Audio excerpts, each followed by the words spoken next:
Dainik Savera TV देख रहे हैं आप। मेरा नाम है संजय कुमार, गुल्ला चिक्का में है और हमारे साथ यहाँ से जेजेपी के प्रत्याशी हैं कृष्ण कुमार। अपने जीत को लेकर कितने आश्वस्त हैं और यहाँ की जनता का कितना समर्थन मिल रहा है और किन मुद्दों को लेकर किन वादों के साथ चुनावी रण में उतरे हैं, सीधे बात करते हैं कृष्ण बाजीगर से। जी नमस्कार, आपका स्वागत है दैनिक सवेरा पर। जी नमस्कार सर, आपका भी धन्यवाद। आप मेरे विधानसभा में कवरेज करने आए हो, मैं आपका दिल की गहराई से धन्यवाद करता हूँ। किस तरीके का प्रचार चला हुआ है आपका? देखो, प्रचार हमारा पूरा जोर शोर से चला हुआ है। जो मेरी टिकट थी, पूरे हरियाणा में सबसे पहले मेरी टिकट अनाउंस हुई थी जी। और टिकट अनाउंस होने के बाद मैंने पूरा गुल्ला हल्का कवर किया जी। और मेरे को रिस्पांस बहुत अच्छा आया, क्योंकि कुछ हमारी पार्टी की मेहनत थी, कुछ मेरे फादर साहब की मेहनत थी, कुछ मैंने मेहनत करी थी। उसका रिस्पांस अब हमारे को बहुत रिजल्ट बहुत अच्छा आएगा जी। किस जनता का कितना रिस्पांस मिल रहा है आपको? देखो, अभी आप मेरे साथ कवरेज करने जा ही रहे हैं जी।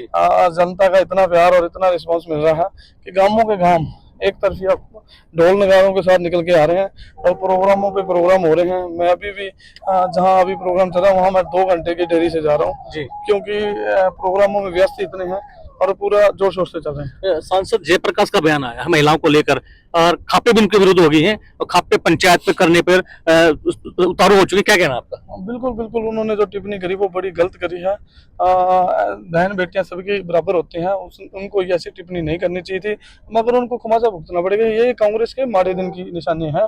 जहां भी जिस नेता की माड़े दिन स्टार्ट होते हैं उनसे अपने आप ही कुछ ना कुछ कहा जाता है जी। भाजपा प्रत्याशी कहना कि फिर से कमल खिलेगा।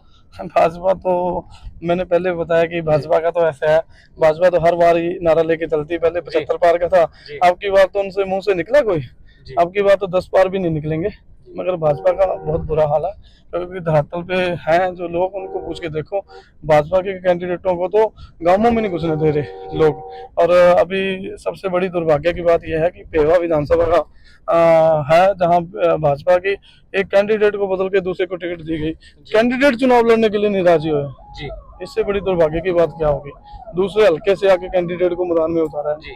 अभय चौटाला का एक बयान आया कि कांग्रेस और बीजेपी दोनों एक ही है, क्या कहना? बिल्कुल बिल्कुल बिल्कुल, अभय जी का बिल्कुल सत्य है। जो कांग्रेस और बीजेपी की रणनीति एक ही है, क्योंकि ये जो टिकटें जो चीजें बंटवारा हुआ है उसमें हुड्डा की सारी साठगांठ है। बीजेपी से ईडी के डर से वो बीजेपी के साथ गांठ साठ से चल रहे हैं। और जो भी बातें हो रही है, आपको भी पता है, चैनल आप तो मीडिया चैनल वाले, आप तो मेरे से ज्यादा जानते हो, क्योंकि हुड्डा और बीजेपी अंदर से एक है। हाँ, एक है। और यहाँ से आपको अभी लग ही रहा है जो अभी टिकटों का बंटवारा हुआ तो हुड्डा ने और बीजेपी के सारा मिली भगत से ही सारा काम चला। हाथी चश्मा पहन के निकला है, क्या लगता है आपको इनको मिलेगी सत्ता अब की बार? गठबंधन का दौर चला हुआ है। देखो, इन हल्लों का तो जनाधार खत्म हो चुका है जी, क्योंकि लोगों ने दुष्यंत जी पे विश्वास जताया हुआ है। दुष्यंत जी के साथ जुड़े हुए हैं लोग। अभी हमारे लोकसभा के जो चुनाव हुए थे उसमें हमारे अभय सिंह चौटाला जी यहाँ से चुनाव लड़के गए हैं। अब तीसरी बार वो चुनाव मैदान में थे, मगर तीसरी बार भी उनको खमाजा भुगतना पड़ा और कुछ छोटी सी वोटों पे उनको सबर करना पड़ा, मगर कहीं ना कहीं इन हल्लों से लोगों का मुंह। तो क्या आपको लगता है आपकी बार किसानों का समर्थन मिलेगा जेजेपी को? जी जी जी, क्यों नहीं मिलेगा? किसान हमारे भाई हैं, ये सरकार ही, ये पार्टी किसानों के सिर पे चलती है। आप ये लगा लो कि दुष्यंत जी ने तो किसानों के प्रति बहुत कुछ किया है। किसानों को 14 फसलों पे एमएसपी दी है और किसानों के खाते में पैसे दिए हैं, गिरदावरियों में पैसे दिए हैं। मगर दुष्यंत जी के साथ भरोसा जता हुआ है, किसान दुष्यंत जी के साथ है।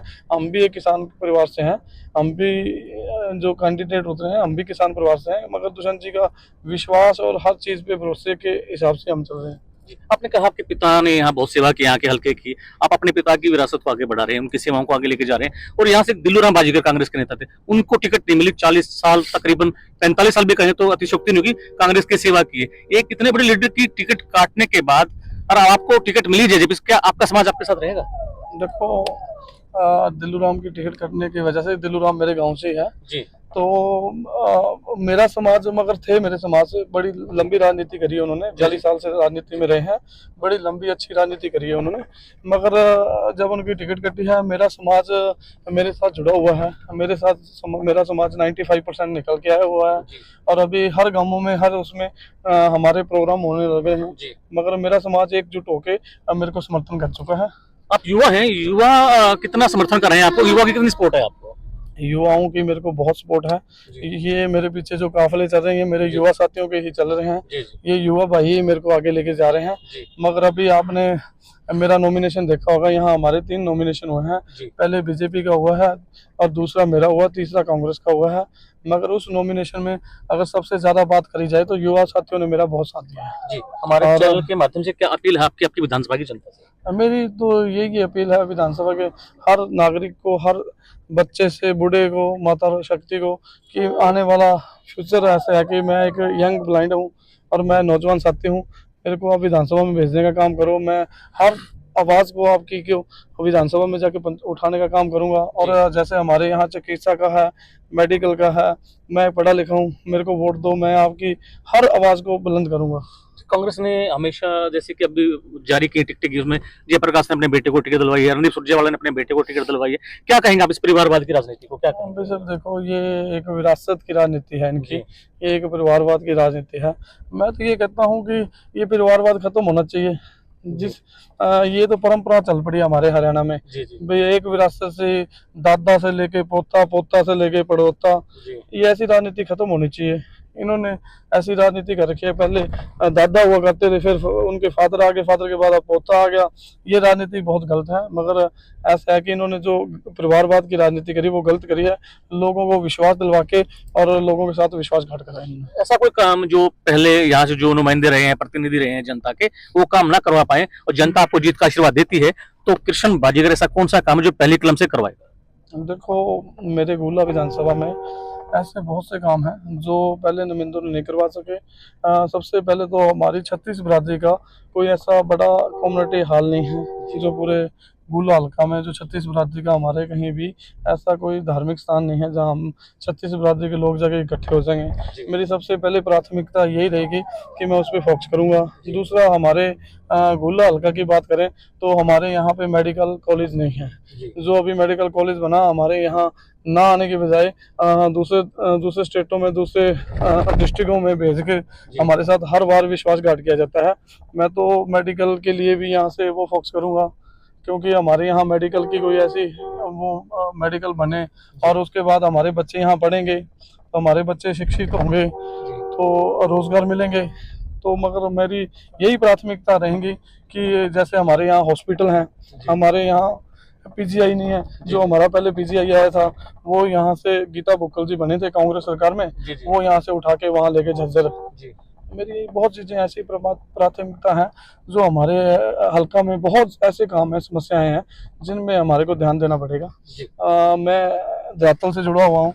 मैंने 40 साल से, मेरे फादर साहब ने राजनीति करी है, तो मेरे को तो हर वर्कर, हर चीज़ का पता है और मैं ग्राउंड पे हूँ। मेरे को खुद भी पता है कि गांवों में कैसे विकास होना है, शहरों में कैसे विकास होना है, और मैं उन चीज़ों से जुड़ा हुआ हूँ।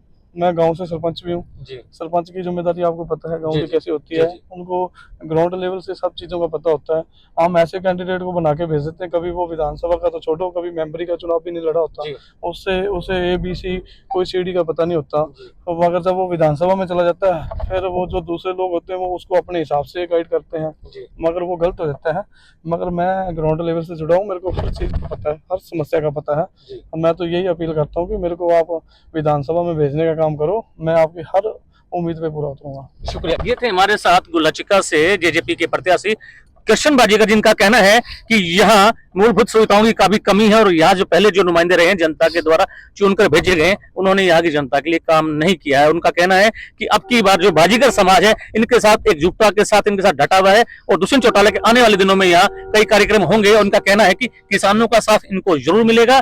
उनका कहना है कि अगर जनता यहाँ से आशीर्वाद देती है, मुझे सरपंच बनाया है, गांव की सरकार चलाने का मौका दिया है, अगर मुझे यहाँ की जनता जिताकर विधानसभा भेजती है तो यहाँ की जनता के लिए मैं और भी बेहतर काम करने का प्रयास करूंगा। इनका कहना है कि युवा राजनीति का शिकार नहीं, युवा राजनीति का हिस्सा बने। मैं अपने सहयोगी के साथ गुल्लाचिका से संजय कुमार। देश दुनिया की हर खबर सबसे पहले देखने के लिए फॉलो करें Dainik Savera TV, YouTube, Facebook, Instagram, X और WhatsApp चैनल पर।